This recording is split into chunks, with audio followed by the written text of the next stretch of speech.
हमें दुख कौन देता है? यह एक ऐसी कहानी है जो हर किसी के कर्म को छू जाती है। हमें उम्मीद है कि गौतम बुद्ध की यह कहानी आपको जरूर पसंद आएगी और आप समझ पाएंगे कि दुखों का असली कारण क्या होता है। एक बार महात्मा बुद्ध किसी गांव में प्रवचन दे रहे थे। वे अपनी बात को समाप्त करते हुए बोले, मानव के दुख का कारण है स्वयं को किसी से बांधना।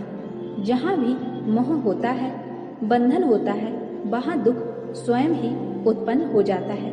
अतः अपने बंधनों को जाने और उनसे बाहर निकलने का प्रयास करें। इसके बाद उन्होंने सभी लोगों को आशीर्वाद दिया और फिर अपने आश्रम को लौट गए। अगले दिन उनसे एक व्यक्ति मिलने आया। वह बुद्ध को दंडवत प्रणाम करता हुआ बोला, महात्मा, मैंने कल आपका उपदेश सुना। आपकी बातें मेरे हृदय में उतर गई हैं। मैंने अपने बंधनों को तोड़ दिया है, सारी मोह माया का त्याग कर दिया है। अब मैं आपकी शरण में आना चाहता हूँ। उस व्यक्ति की बातें सुनकर बुद्ध मुस्कुराए और धीरे से बोले, मुझे विस्तार से समझाओ वत्स, तुमने कौन कौन से बंधन तोड़े और किसका मोह त्याग दिया? वह व्यक्ति बोला, मेरे घर पर मेरे बूढ़े माता पिता और पत्नी है। मेरा एक छोटा बच्चा भी है। मेरी पत्नी बहुत बीमार रहती है। उसके कष्ट देखकर मैं अक्सर सोचता रहता था कि वह मर जाए तो उसके कष्ट दूर हो जाएं। उसकी वजह से मैं बहुत दुखी रहता हूँ। लेकिन कल जब मैंने आपका उपदेश सुना तो मेरी समझ में आ गया कि मेरे परिवार से मेरा बंधन ही मेरे दुखों का कारण है। अगर मैं इसके चक्कर में पड़ा रहूंगा तो कभी सत्य को नहीं जान सकूंगा। इसलिए मैं अपने घर को त्याग कर आपके पास आया हूँ। बुद्ध ने पूछा, क्या तुम सचमुच सभी बंधनों से मुक्त हो गए हो? देख लो, कहीं कोई बंधन तुम्हारे पीछे रह तो नहीं गया है। वह व्यक्ति बोला, नहीं प्रभु, मैं अपने जीवन की सारी चीजों को पीछे छोड़ आया हूँ और अब आगे बढ़ना चाहता हूँ। बुद्ध ने कहा, अगर ऐसी बात है तो फिर ठीक है, आज तुम यहीं आश्रम में रुको। कल मैं तुम्हें बताऊंगा कि तुम्हें क्या करना है। बुद्ध ने अपने एक शिष्य की ओर इशारा किया। शिष्य ने उसे आश्रम के अतिथि कक्ष में पहुंचा दिया। वह व्यक्ति उत्सुकता पूर्वक आश्रम की गतिविधियां देखता रहा। उन्हें देखकर वह बहुत प्रसन्न हुआ और अपने सौभाग्य पर इतराता रहा। अगले दिन बुद्ध ने उस व्यक्ति को एक कार्य सौंपते हुए कहा, तुम्हें पूर्व दिशा में जाना है। वहां पर तुम्हें एक गांव मिलेगा। गांव के बाहर ही एक साधिका का घर है। वह तुम्हें कोई वस्तु देगी। उसे लेकर तुम्हें वापस मेरे पास आना है। वह व्यक्ति पूर्व दिशा की ओर चल पड़ा। गर्मी का मौसम था। कुछ ही देर में वह पसीने से तरबतर हो गया।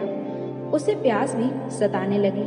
वह सोचने लगा कि अगर इस समय मैं अपने घर पर होता तो इस तरह गर्मी में पसीना नहीं बहाना पड़ता।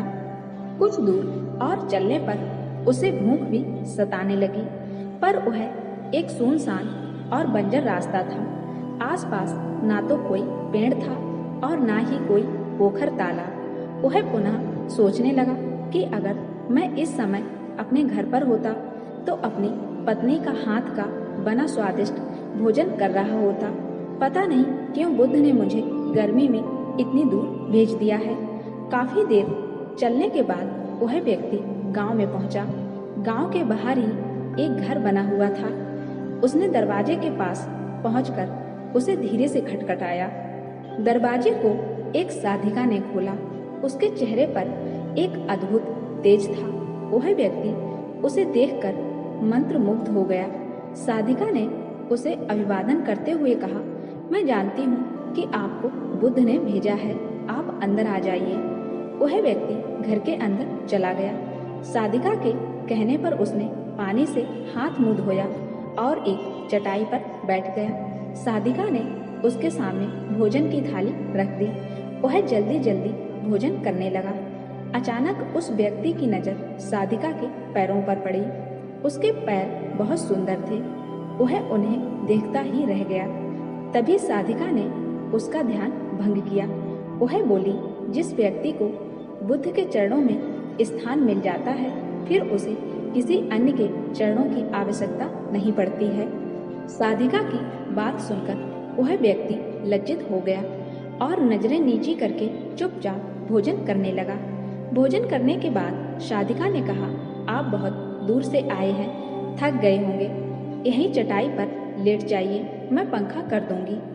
वह व्यक्ति बहुत थका हुआ था।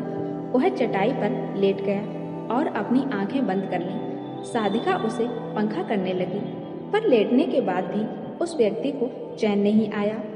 उसने धीरे से अपनी पलकों को खोला और चोर नजरों से साधिका को देखने लगा। वह सोचने लगा, यह स्त्री कितनी सुंदर है, इसकी वाणी कितनी मोहक है। अगर यह मेरी पत्नी होती तो मेरा जीवन स्वर्ग बन जाता। साधिका इसके मन की बात समझ गई थी। वह बोली, शरीर में कुछ नहीं रखा है, यह केवल मांस मंजा और अस्थियों का जोड़ है। जो व्यक्ति इसके आकर्षण से मुक्त हो जाता है, वही सत्य को प्राप्त कर पाता है। यह सुनकर वह व्यक्ति घबरा गया। वह चटाई से उठ बैठा और बोला, अब मुझे बुद्ध के पास जाना चाहिए। कृपया आप मुझे वह सामान दें जिसके लिए बुद्ध ने कहा था। साधिका ने मुस्कुराकर जवाब दिया, बुद्ध ने आपको जिस कार्य के लिए भेजा था वह पूर्ण हो चुका है। साधिका की यह बात उस व्यक्ति को समझ में नहीं आई। वह दरवाजे की ओर बढ़ चला। दरवाजे के पास पहुंचकर वह एक क्षण के लिए रुका और पलटकर बोला, क्या आप अंतर्यामी हैं? आपने मेरे मन की बातें कैसे समझ ली? वह स्त्री मुस्कुराते हुए बोली, बुद्ध की कृपा से मैं मोह माया से ऊपर उठ चुकी हूँ, इसलिए भावनाओं से निर्लिप्त हूँ और किसी के चेहरे को देखकर उसके मन में उठने वाले विचारों को समझ लेती हूँ। उसकी बातें सुनकर वह व्यक्ति एक बार पुनः लज्जित हुआ और सोचने लगा कि जिस स्त्री ने सच्चे मन से मेरा सत्कार किया, मैं उसके बारे में क्या क्या सोचता रहा। उसके बाद वह बुद्ध के आश्रम की ओर लौट पड़ा। आश्रम में पहुंचकर वह व्यक्ति बुद्ध के चरणों में गिर पड़ा और बोला, महात्मा मुझे क्षमा कर दें, मैं बड़ा पापी हूँ। उसकी बात सुनकर बुद्ध मुस्कुराए और बोले, मैंने तुम्हें साधिका के पास इसलिए भेजा था ताकि तुम अपने आप को देख सको। अब मुझे बताओ, क्या तुम सचमुच मोह माया और बंधन को त्याग चुके हो? वह व्यक्ति कुछ नहीं बोला। वह नजरें नीचे किए चुपचाप खड़ा रहा। बुद्ध ने कहा, बाहरी बंधन और मोह को त्यागने से हम बंधन मुक्त नहीं होते। दरअसल बंधन और मोह हमारे भीतर होता है। तुमने परिवार को छोड़ दिया और सोचा कि मैं बंधन से मुक्त हो गया, लेकिन जैसे ही तुम्हें अवसर मिला, तुम्हारे भीतर का मोह जाग उठा और इसी वजह से आज तुम अपने आप को पापी समझ रहे हो। मुझे क्षमा कर दें प्रभु। उस व्यक्ति ने अपने हाथ जोड़ दिए। फिर वह धीरे से बोला, आप सही कह रहे हैं, मैं केवल अपनी पत्नी से पीछा छुड़ाना चाहता था। वह बहुत बीमार रहती है। 1 वर्ष से हमारे बीच संबंध भी नहीं बन पाए। मैं कुछ ज़्यादा कमाता भी नहीं हूँ, इसलिए मैं अपने परिवार के दायित्व को निर्वहन भी ठीक से नहीं कर पा रहा हूँ। शायद इसलिए मैं अपने परिवार से पीछा छुड़ाना चाहता था, पर अब मैं समझ गया हूँ, मेरा परिवार ही मेरा सत्य है और उसके दायित्वों का निर्वहन ही असली कर्म है।